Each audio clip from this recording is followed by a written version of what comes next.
সুপ্রিয় দর্শক, আসসালামু আলাইকুম। সবাইকে স্বাগত জানাচ্ছি আজকে গুরুত্বপূর্ণ সংবাদে। প্রথমে জানিয়ে দিচ্ছি সংবাদ শিরোনাম, পরে বিস্তারিত।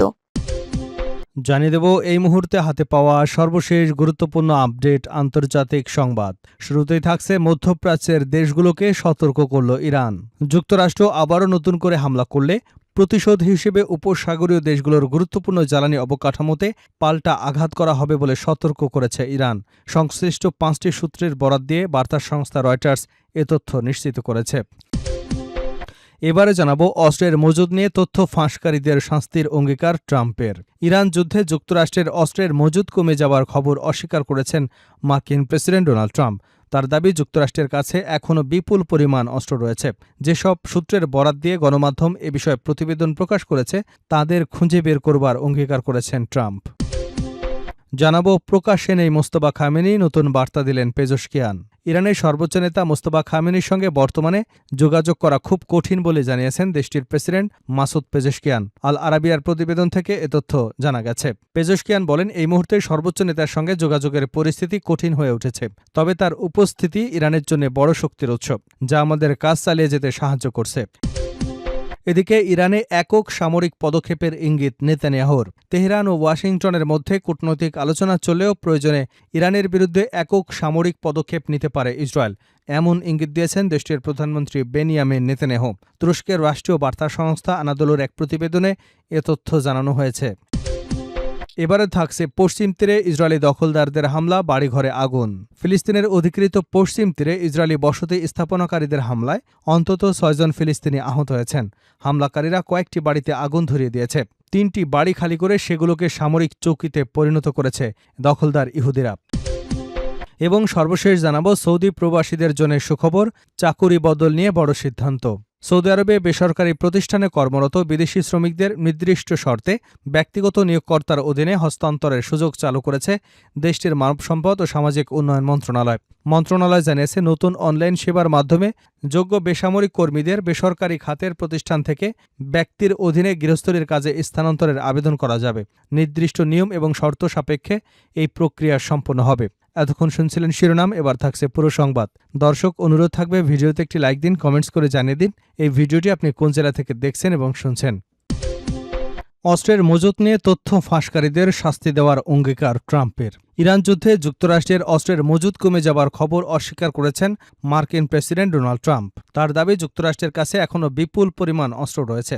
যেসব সূত্রের বরাত দিয়ে গণমাধ্যম এ বিষয়ে প্রতিবেদন প্রকাশ করেছে তাদের খুঁজে বের করবার অঙ্গীকার করেছেন ট্রাম্প। মার্কিন প্রেসিডেন্ট জোর দিয়ে বলেছেন, সামরিক বাহিনী বিপুল পরিমাণে মজুত বজায় রেখেছে এবং দ্রুত উৎপাদন বাড়াচ্ছে। নিজ সামাজিক যোগাযোগ মাধ্যম ট্রুথ সোশ্যালে দেওয়া পোস্টে ট্রাম্প লেখেন, যুক্তরাষ্ট্রের কাছে বিপুল পরিমাণ অস্ত্রশস্ত্র রয়েছে, বিশেষ করে নির্দিষ্ট কিছু ধরনের। এছাড়া প্রয়োজন অনুযায়ী বিপুল পরিমাণ অস্ত্র তৈরি করে যুক্তরাষ্ট্রের পাঠানো হচ্ছে। প্রতিরক্ষা সংস্থাগুলো আমাদের দেশের ইতিহাসে সবচেয়ে বেশি সংখ্যক প্ল্যান্ট এবং কারখানা তৈরি করেছে। যেসব সূত্রের বরাত দিয়ে গণমাধ্যমে প্রতিবেদন প্রকাশ করা হয়েছে তাদের খুঁজে বের করে আইনের আওতায় আনার অঙ্গীকার ব্যক্ত করেছেন তিনি। ট্রাম্প লেখেন, এই রাষ্ট্রবিরোধী বিবৃতি তথ্য ফাঁসকারীদের খুঁজে বের করা হচ্ছে, দীর্ঘমেয়াদী কারাদণ্ডের আবেদন করা হবে। প্রকাশ্যে নেই মোস্তফা খামেনি, নতুন বার্তা দিলেন পেজশকিয়ান।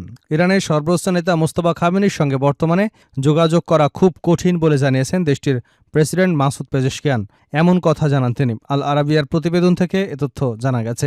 পেজশকিয়ান বলেন, এই মুহূর্তে সর্বোচ্চ নেতার সঙ্গে যোগাযোগের পরিস্থিতি কঠিন হয়ে উঠেছে। তবে তার উপস্থিতি ইরানের জন্য বড় শক্তির উৎস, যা আমাদের কাজ চালিয়ে যেতে সাহায্য করে। চলতি বছর ফেব্রুয়ারির শেষ দিকে শুরু হওয়া যুক্তরাষ্ট্র ইসরায়েলের চালানো হামলায় মোস্তফা খামেনি আহত হন। একই হামলায় তার বাবা, ইরানের সাবেক সর্বোচ্চ নেতা আয়াতুল্লাহ আলী খামেনি নিহত হন। এরপর সর্বোচ্চ নেতার দায়িত্ব পান তিনি। তবে দায়িত্ব পাবার পর থেকে মোস্তফা খামেনিকে প্রকাশ্যে দেখা যায়নি। তিনি লিখিত বিবৃতির মাধ্যমে বিভিন্ন সময় বক্তব্য দিয়েছেন। গত মাসে তার বাবার জানাজা এবং দাফন অনুষ্ঠানেও তাকে দেখা যায়নি। তবে সর্বোচ্চ নেতার নেতৃত্বের বিষয়ে পেজশকিয়ান জোরালোভাবে সমর্থন জানিয়েছেন। তিনি বলেন, খামেনির সঙ্গে তিনি বেশ কয়েকটি ফলপ্রসূ বৈঠক করেছেন এবং সেখানে তার কাছ থেকে আন্তরিকতা এবং অত্যন্ত যুক্তিসঙ্গত আচরণ পেয়েছেন। পেজশকিয়ান বলেন, দুর্ভাগ্যজনকভাবে বর্তমান পরিস্থিতি কিছু অসৎ উদ্দেশ্যসম্পন্ন মানুষকে তাকে ভিন্নভাবে তুলে ধরবার এবং তার একটি ভিন্ন চিত্র উপস্থাপনের সুযোগ করে দিচ্ছে। ইরানে একক সামরিক পদক্ষেপের ইঙ্গিত নেতানিয়াহুর। তেহরান এবং ওয়াশিংটনের মধ্যে কূটনৈতিক আলোচনা চললেও প্রয়োজনে ইরানের বিরুদ্ধে একক সামরিক পদক্ষেপ নিতে পারে ইসরায়েল, এমন ইঙ্গিত দিয়েছেন দেশটির প্রধানমন্ত্রী বেনিয়ামিন নেতানিয়াহু। তুরস্কের রাষ্ট্রীয় বার্তা সংস্থা আনাদোলুর এক প্রতিবেদনে এ তথ্য জানানো হয়েছে। স্থানীয় সময় বুধবার নেতানিয়াহু বলেন, ইসলামিক রেভলিউশনারি গার্ড কর্পসের কমান্ডার আহমেদ ওয়াহিদির বক্তব্য থেকে স্পষ্ট, ইরান পারমাণবিক কর্মসূচি এগিয়ে নিতে চায়। তিনি বলেন, ইসরায়েলের প্রধানমন্ত্রী হিসেবে তিনি নিশ্চিত করতে চান ইরান কোনোভাবেই পারমাণবিক অস্ত্র অর্জন করতে না পারে। যুক্তরাষ্ট্রকে ইসরায়েলের সবচেয়ে ঘনিষ্ঠ মিত্র উল্লেখ করে নেতানিয়াহু বলেন, দেশের নিরাপত্তা নিশ্চিত করতে যা প্রয়োজন তা করতেই তিনি প্রতিশ্রুতিবদ্ধ। এদিকে কাতারের পররাষ্ট্র মন্ত্রণালয়ের মুখপাত্র মাজেদ আল আনসারি জানিয়েছেন, যুক্তরাষ্ট্র ইরানের মধ্যে মধ্যস্থতার প্রচেষ্টা এখন অগ্রসর পর্যায়ে রয়েছে। তার ভাষ্য অনুযায়ী উভয় পক্ষ ইতিমধ্যে খসড়া প্রস্তাব বিনিময় করেছে এবং কূটনৈতিক সমাধানের লক্ষ্যে আলোচনা অব্যাহত রেখেছে। গত ২৮শে ফেব্রুয়ারি যুক্তরাষ্ট্র ও ইসরায়েলের ইরানের বিরুদ্ধে সামরিক অভিযান শুরু করে। ইরানি কর্তৃপক্ষের দাবি, ওই সংঘাতে ৩,০০০-এরও বেশি মানুষ নিহত হয়েছেন। পাল্টা জবাবে ইরান মধ্যপ্রাচ্যের বিভিন্ন দেশে থাকা মার্কিন সামরিক ঘাঁটি ও সরঞ্জাম লক্ষ্য করে হামলা করেছে।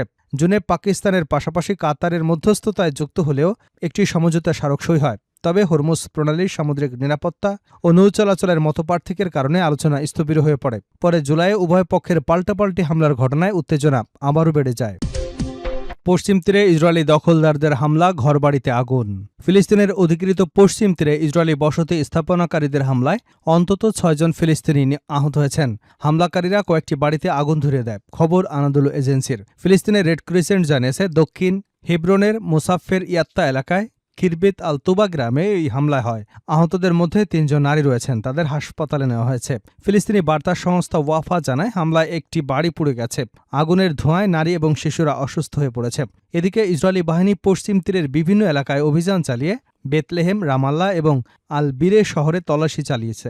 আল বিরে ৩টি বাড়ি খালি করে সেগুলোকে সামরিক চৌকিতে পরিণত করেছে।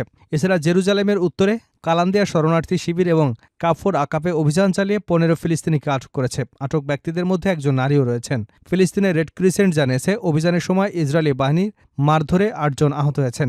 আহত এবং অসুস্থদের কাছে চিকিৎসা কর্মীদের পৌঁছতেও বাধা দেওয়া হয়েছে বলে অভিযোগ পাওয়া গেছে।